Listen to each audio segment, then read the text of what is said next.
Hello and welcome to the Healthcare Leadership Excellence Podcast. I'm your host, Carl Peaster.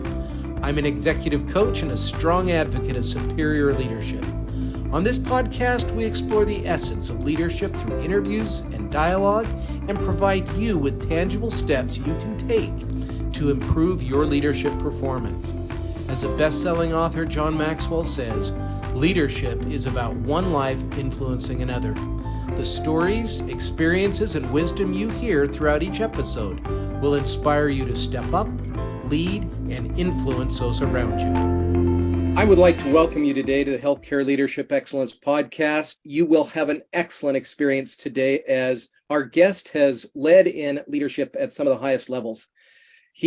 What impressed me most, that I remember the most, is I was working with his organization during the early days of the pandemic. He is a superb orthopedic surgeon. He also writes beautifully. And I remember reading a treatise he put out about the importance of keeping ambulatory open during a very controversial time, and even had his permission to share this document with some other organizations that I was working with at the time. So I just really appreciate the opportunity to welcome Dr. Charlie Peterson to our show today. He is former chairman of the board for Proliant Surgeons in Washington, which is an organization that has over 200 surgeons that are partners in over 30 clinics with 16 ambulatory centers. So Dr. Peterson, welcome. Thanks, Carl. I'm happy to be here. So just give us, I try to stay away from the written bios because, as somebody said, it's like listening to your own eulogy. So I don't want to do that to you. You just give us 3 or 4 minutes on your background, what led you to medicine, what led you to leadership. Would love to hear that. Absolutely. Thanks. So I'm actually a 4th generation surgeon. My great granddad was a horse and buggy doc in Nebraska and South Dakota. And my granddad started a hospital in Western Montana. And my dad practiced orthopedic surgery for many years here in Seattle, where I grew up. And I was lucky enough to eventually join his practice when I came back from all my training and practiced with him for 12 years. I'm the last of that line. My kids think medicine is crazy, and they're not excited about that at all. So it'll end with me, but that's a big part of my background, is being a doctor's kid. And when you're a doctor's kid, you grow up in a very unique environment, kind of like a preacher's kid or a teacher's kid. You get medical attention when you have audible bleeding, basically. And so you kind of grow up in a special sort of environment where everyone's talking about medicine all the time, and that influences you. And so when I went off to college in New Hampshire at Dartmouth College, I was a rower, and that also tends to attract people who are very stubborn and dumb enough to row backwards up a river where you can't see where you're going. But it also tends to attract people who are pretty tenacious and again, stubborn to a fault sometimes.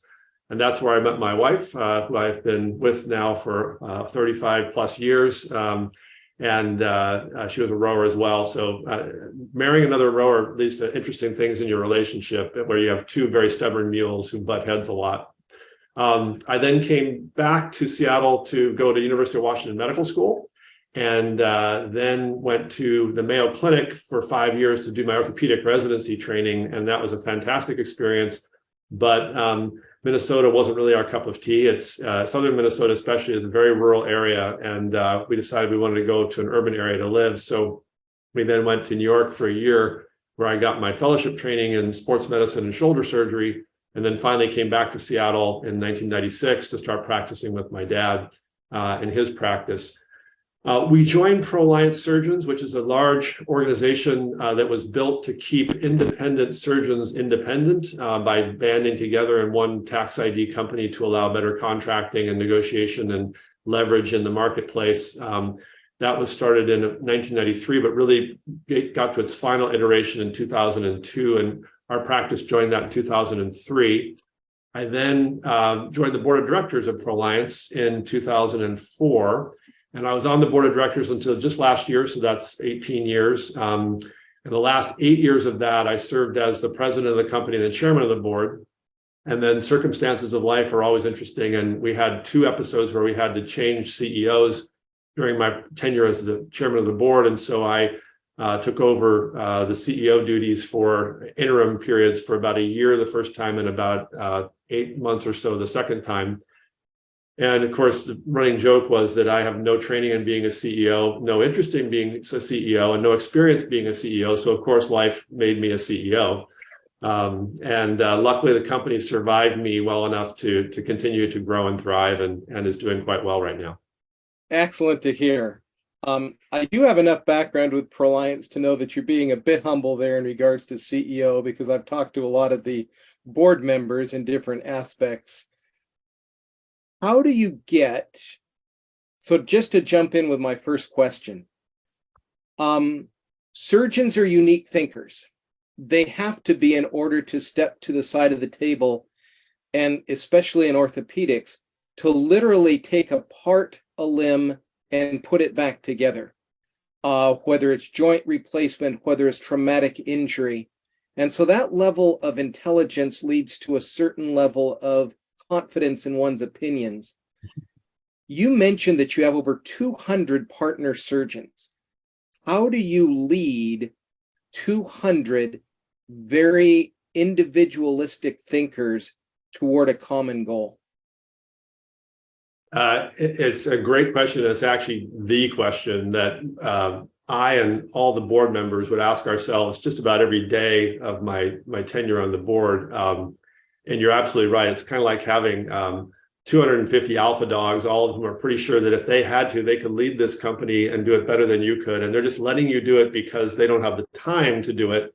I find that there's, and you're right, surgeons are confident, and oftentimes it spills over into arrogance. It's okay to say that.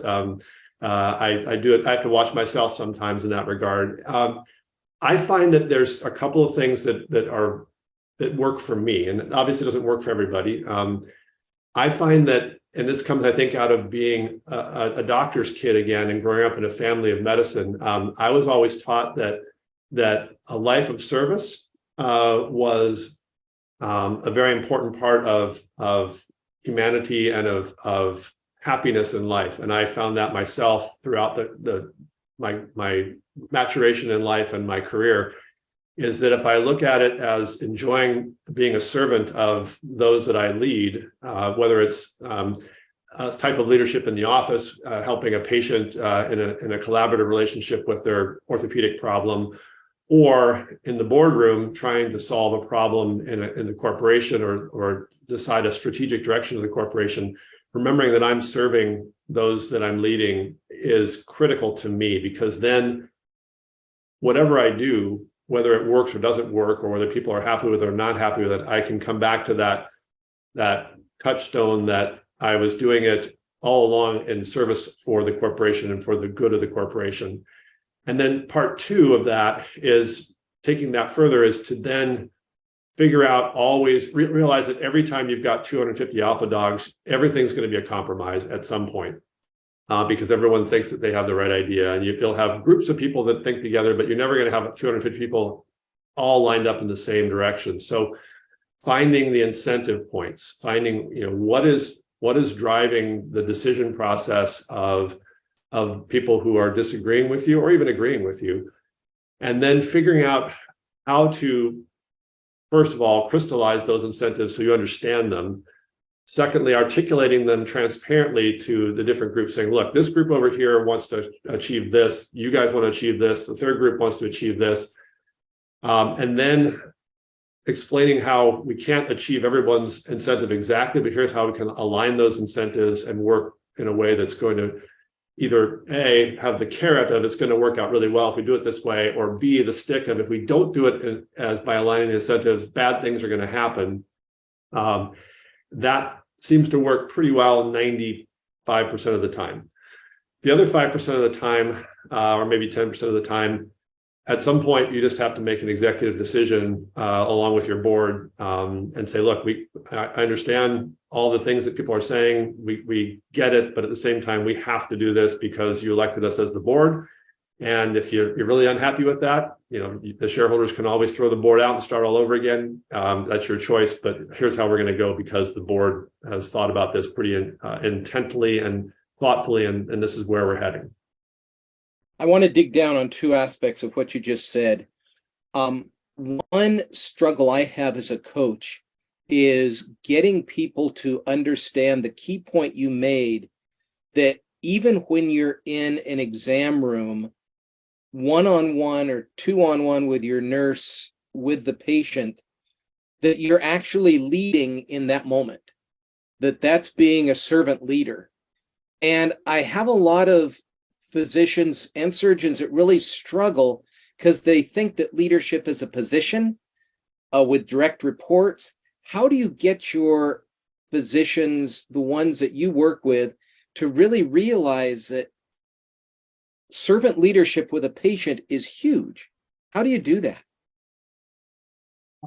To some degree, I think the surgeons come to this in three camps. Those who sort of have figured it out in their lives already, and they just have that nature. And that's, of course, those are the wonderful people that you just don't have to even explain it to. They just do it naturally because they grew up that way, or they trained that way, or they had mentors. I mean, I hop back to my mentors at the Mayo Clinic. They were the ultimate examples of that. Some of them, not all of them. And those are the ones you say, I want to be like that when I grow up. And then the second group of surgeons are the ones who, at the other extreme, who no matter what you do, they're not going to get it because they have that level of either arrogance or lack of self-awareness or lack of self-esteem. So they have to act in a way that is not as a servant. And those you have to decide, can you tolerate that? Or is that just not going to work in the organization? And you have to say, look, it's time for you to seek life elsewhere.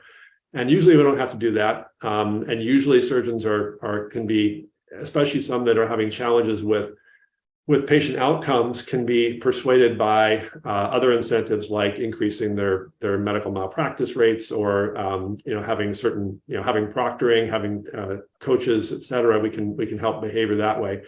And then the sort of the middle group are ones that can be influenced by watching the first group and understanding that those guys are getting more patients than I am, happier patients than I have, better Google ratings.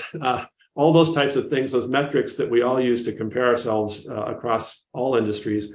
Or they're the ones who are also amenable to just the things like you're talking about, coaching or seminars or discussion amongst peers, or the QA committee saying, hey, look, Peterson, your patients, we've had 10 complaints because your patient said you didn't spend enough time with them and you were arrogant and you were insulting about their weight or their overall health, or they felt like you did something bad in their exam room in terms of the interaction. And that's where our QA committee process in ProAlliance is actually really fantastic, because it's run by surgeons for the surgeons. And we adopt a collaborative approach with our surgeons, saying, look, come talk with us. There's some challenges going on. Let us understand what's happening. Walk us through the process of how this event occurred or why this is happening. And then we can usually at that point have the surgeons realize, hey, I've got to change something here because this is not going well. Because all my peers here who are all like me and as accomplished as I am, they're all saying that I'm doing something that has to change here. Excellent. Thank you. Second question that came out of what you were talking about, leading compromise. And a lot of our listeners, from what we're finding, are people that are moving into higher leadership. So they're going to be looking at exactly what you described. And I want you to dig down, if you could, for us.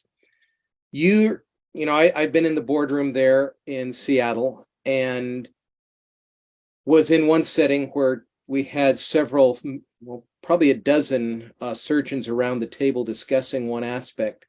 So just be with me there in that room for a second. How do you, as the leader, get people to leave alpha dog behind? Because you mentioned you finding the commonality points, how to move them, explaining, crystallizing. Could you just walk me through an example of a time where you did that so our listeners could say, okay, that's what he means and this is what I could do? Sure. So I guess an example I would use is when we have a situation where in medicine right now, one of the big ongoing challenges is the tension between independent physicians and surgeons and their practices and the success and growth of their practices and the big healthcare systems.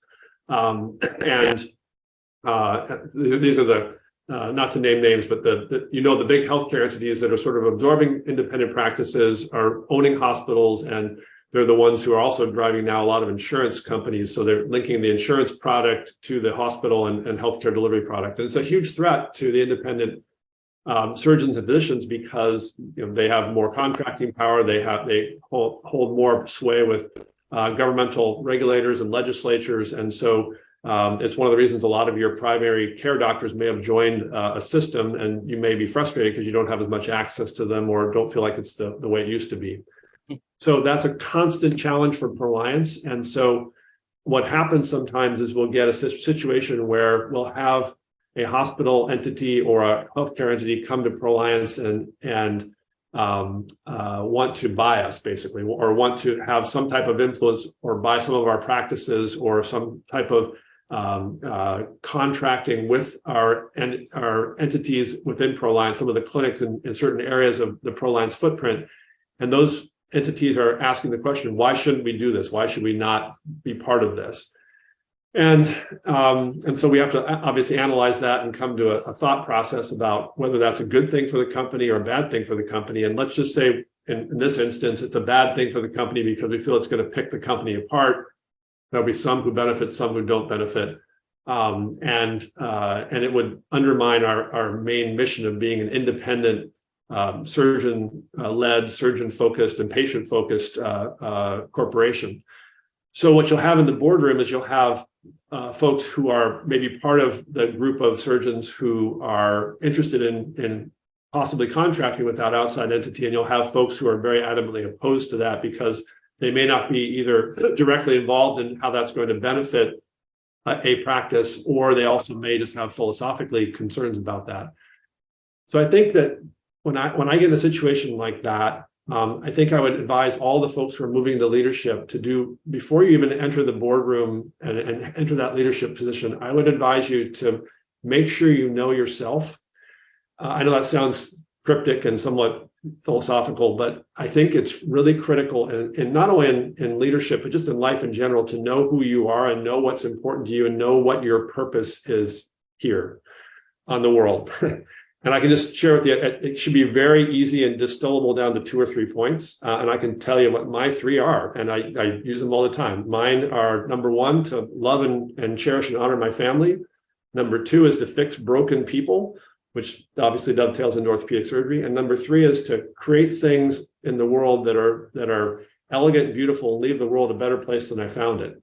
And obviously that's a somewhat subjective thing, but for me, that third one dovetails into the fact that I think that independent medical practice by physicians who are controlling their own destiny and their patients' care, I think that's a really beautiful, elegant thing and should be preserved in the world and not be lost to a large corporate entity. So if you have those 3 or 4 things where you know that's who I am and that's my foundation, then you can approach the discussion with your colleagues and view the discussion through that lens, saying this is what's valuable to me, and Proliance, for example, my company, is valuable to me in that third piece of the puzzle. And so whatever we can do to preserve that elegance that is Proliance, given its mission, vision, and values, if we make our decision process through that lens, that's going to work out well. Whether it's sell ourselves to the outside entity, don't sell, figure out some hybrid model, et cetera. And so I think then you approach the conversation with your partners or your colleagues and say, look, guys, let's back up and say, okay, what's Proliance's mission, vision, and values that we've all decided on and we've all agreed on? Are those still relevant and appropriate? And do we agree that those are still proper? If that's the case, then how is this decision process going to fit with that mission and vision and values? And oftentimes that helps to point the discussion in a much more focused fashion. So is this going to really fit or not, is kind of a yes or no answer. And then there's sometimes shades of gray where you're like, okay, it kind of fits, but it kind of doesn't. And so then you can have obviously a more focused and more thoughtful discussion that really puts aside the financial considerations, puts aside the personal considerations, and lets people focus on the strategic goals of the institution. Now, you also have to go into that conversation knowing who your board members are as well, as best you can. And obviously that comes with just, relationships. It's all relationships with your board members, and it's talking to people and kind of figuring out what makes them tick. And I can probably, look back at the eight board members I had. There's 9 on the board at the time I was president. And I can probably give you a pretty good idea of what makes them tick as far as their major goals in life. But that comes through time, and that comes through relationships, and it comes through giving grace to people that you don't necessarily agree with, but you need to understand what's their motivation and what's driving them. And then you can do the chess game, which is to figure out, okay, I've got these 3 people over here who I know are going to be more driven by, financial considerations or professional success considerations or ego considerations. And I've got these 3 folks over here who are totally into the camaraderie, teamwork, organization first mode. And I've got these folks over here who can be swayed in either direction. And then the chess game is, okay, how do if I think that this is the right direction for the organization, and I have enough people thinking that that's probably true, how do we get everybody in that chessboard to align those incentives and say, look, financial folks, here's how the decision, if we make this decision here, here's how that's going to work out financially, good or bad for everybody. Team folks, if we do this, here's how it's going to affect the team. Middle of the ground folks, think about which way you want to go here. And usually over a period of hours to days to weeks, you can get that discussion finally finalized, so everybody is in a compromised position. And I guess I'd close by saying one of the things I'm very frustrated with right now in our society in general is the idea that compromise is failure. And especially when you have, like I said, 250 alpha dogs and then 9 alpha dogs and 9 hyper alpha dogs in the boardroom, the idea that compromise is failure is almost fatal to an organization, because at some point you're going to have to figure out a way to everybody get along, or the whole thing's going to blow up and everyone's going to go their own direction. So we always, when we enter the boardroom, we always kind of have a little moment before we start talking, saying, hey, remember, everybody's here without their personal practice hat on or their care center hat on. They have their ProLiance hat on, and let's focus on what's good for the corporation. And that usually works out pretty well. And when you have that voice in the room that has bought into what's good for the organization, but they're also leading one of the top revenue practices, and they contribute a lot to the organization bottom line, and you can see them sticking more with their to their practice hat instead of the organization hat. How do you bring that alpha personality back into, Carl, we need you here, unbiased? How do you do that so I recognize that I'm straying a bit? Yeah, it's a great question, and it's a tough thing to do. And I think it also it comes back to the ability to have thoughtful but tough conversations with your colleagues. I always find, to me, it works better to ask a question than to make a statement when I'm trying to draw something out that's a tough conversation. Rather than saying, hey, let's make me the person in question. Hey, Peterson, I think you're making this decision because you don't want to lose the financial benefits that you're getting out of this contract, and you're worried that it's going to go to somebody else. And that's not necessarily the right way to make a decision for the corporation, is it?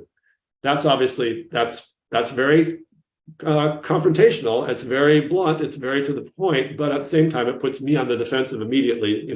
Even if I think the person's right, especially if you're a person who's very confident, you don't want to look foolish or be challenged potentially in that forum. So I find, for me, what works much better is to ask the question, say, hey, Peterson, I'm having a hard time understanding exactly why you're against this, because it seems like it's good for the organization, and you've always been a champion of what's good for the organization. So I'm having a hard time understanding exactly why you're against this. Can you help me understand, or walk me through? I love that phrase, actually. Walk me through what's bugging you here, because that invites a conversation, invites a dialogue, and invites them to explain their process.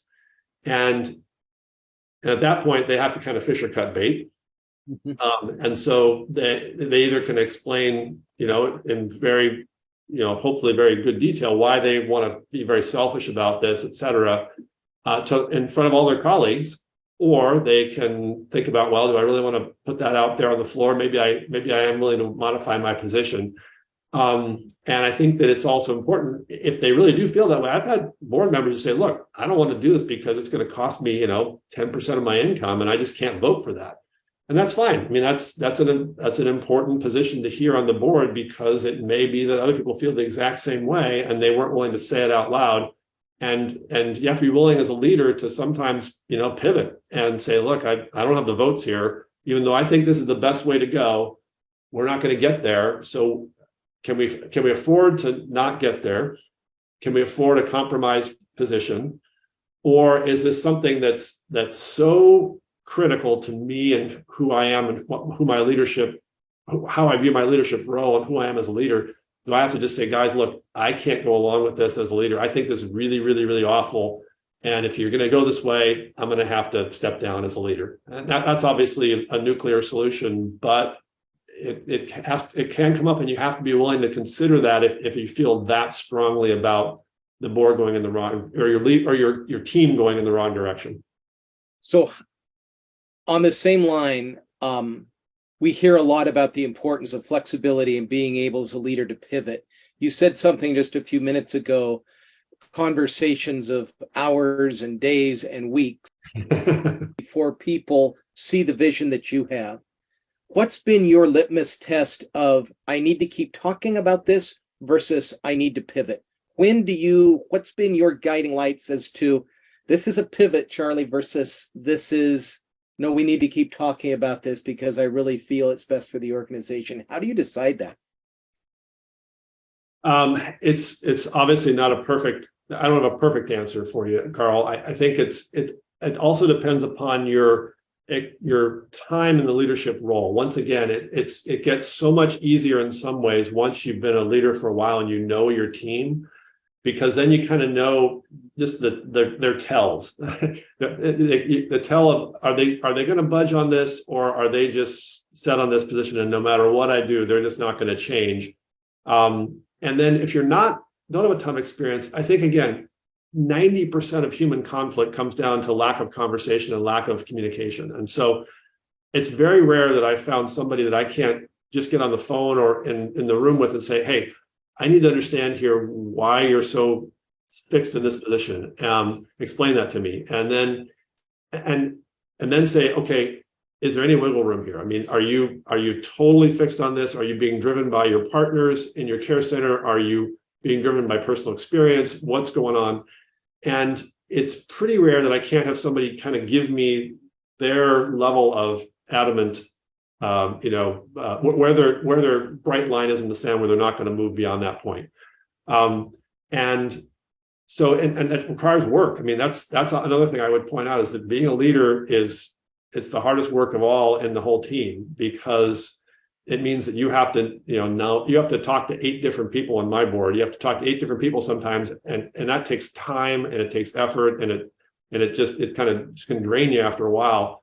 So hopefully you can know your board well enough to make it happen quickly, but sometimes it literally means like spending a day over the course of a day talking to 8 different people, and then going back the next day and saying, hey, I talked to so-and-so and they're willing to do this, and then moving the needle steadily and slowly. But there are points at which, if I talk to 6 different people and I'm getting the talking to the hand, at that point I'll say, okay, probably if I get there, it's going to take a month. It's going to be brutal, and I may not get there. And it sounds like people are really worried about this. So let's reboot, figure out where we can go differently. And sometimes it just means throwing the whole process away and saying, guys, we got to have another board meeting, because there's no consensus on this whatsoever, and we have to figure this out because we have a contract to sign in 60 days or whatever. So let's get back in the boardroom and start hammering this out.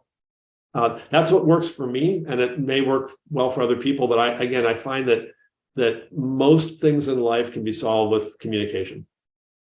So to keep going down this line, because this is one of the most common problems that I have as I work with leaders. I'm always amazed at the lack of communication.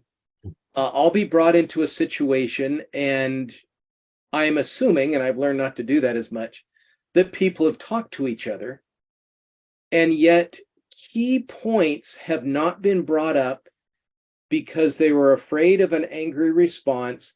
They didn't want to really, who am I to criticize? And behaviors have gone on for years without a strong intervention that would have corrected the behavior. So as a senior leader, how do you teach people that you're mentoring and new doctors coming in to be able to have, there's a phrase, crucial conversations? They cause people just to duck and run. How have you taught your people to be better with that? I think it's partly by example, and partly by, again, sessions of discussion of the process. And so I think and again, it comes back once again to that fundamental piece of know who you are and be comfortable and confident in your own skin. Because if that's the case and you know who you are, then you can approach any conversation saying, look, this is who I am, this is how I roll, this is the things that are important to me in life, and I'm not going to sway from that fundamental compass. And then you can have that conversation with a person where, it may be a very controversial topic, and you may be very, very adamant in your own mind about it, but you can say, okay, I'm going to listen, I'm going to learn, I'm going to express my view based upon who I am. But then I think also one of the things, and this is hard for me, and it's been hard for me for my whole life, but it's a work in progress that I continually remind myself, is to give grace to people whose opinion is different than yours. Because and again, this comes back to our current social condition in our United States and across the world to some degree, is we've kind of become to this point where if someone disagrees with you, they're evil or they're bad or they're somehow morally deficient. And that's a really dangerous position to take in life in general, because you may have someone who is as equally adamant in their position as you are, and they have their own good reasons to have that thought process, et cetera. And if you don't give grace, your organization is going to blow up, because eventually someone's either going to leave or the quality of the experience of being an employee or a member is going to go down, and the organization is just going to eventually fail. So I think that when you talk with someone and you have that crucial conversation, you say, look, I'm not here to beat you down. I'm not here to be hypercritical. I just want to understand why you think this way, or why are you acting this way? Why do you act that way to your fellow employee? Why have you said those things to someone that, do you know they find those offensive? And help me understand why that's the case. And sometimes I'll have a very good explanation, and I'll have to pause and think, okay, let me think about that a little bit. And sometimes it's like once it's sort of discussed in that way, they can't defend it. It's like, well, why do you say that sexist comment to your fellow employees?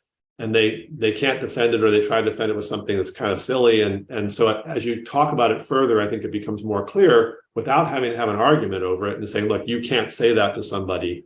Again, forcing someone through a question to come back with an answer that makes any sense at all, that sometimes exposes the illogical nature of it and allows you to have that conversation move further down the road. But you're right.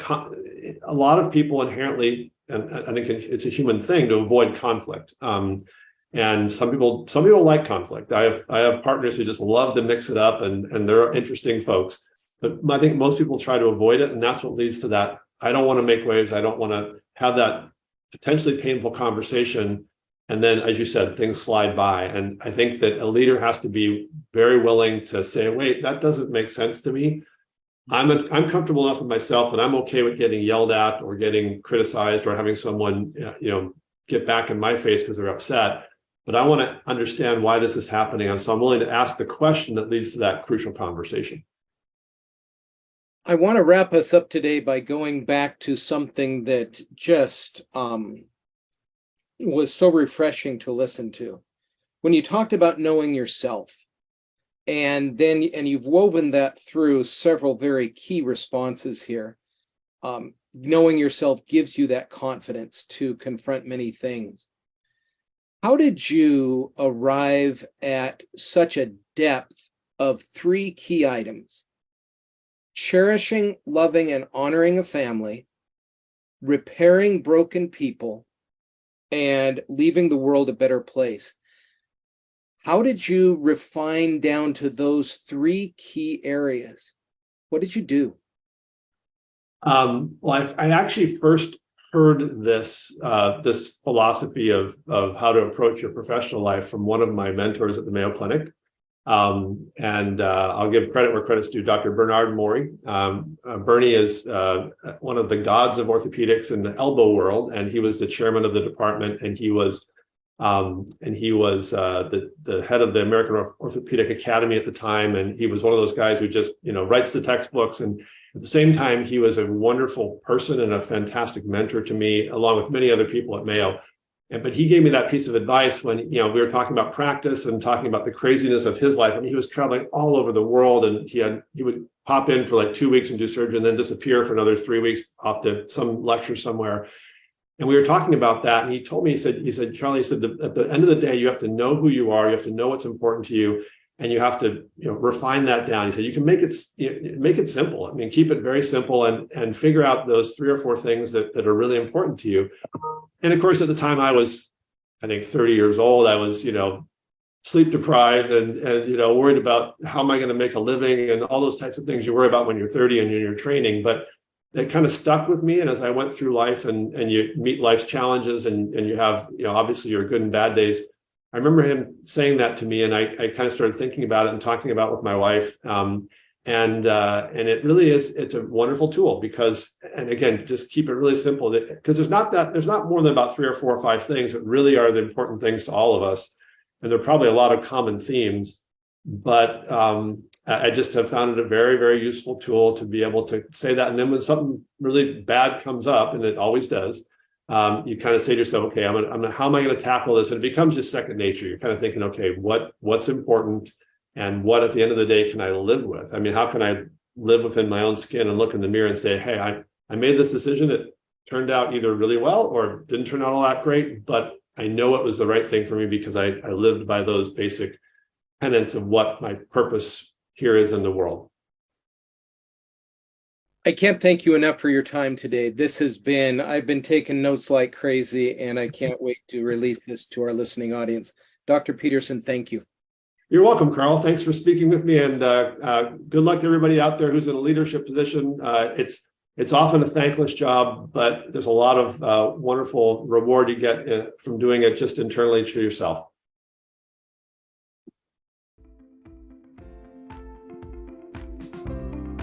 Thank you for listening to today's episode. We hope that you found it valuable for the work that you do. If you did, please do us a favor of leaving a review on your preferred podcast platform. Your feedback is vital in helping us enhance our content and reach more listeners like you. Furthermore, if you know someone who could benefit from this episode, please share the link with them. And if you have any questions or comments, please don't hesitate to reach out to us on LinkedIn or through our website at coachinggroupinc.com. Thank you again for listening. Until we meet again, keep learning and leading with excellence.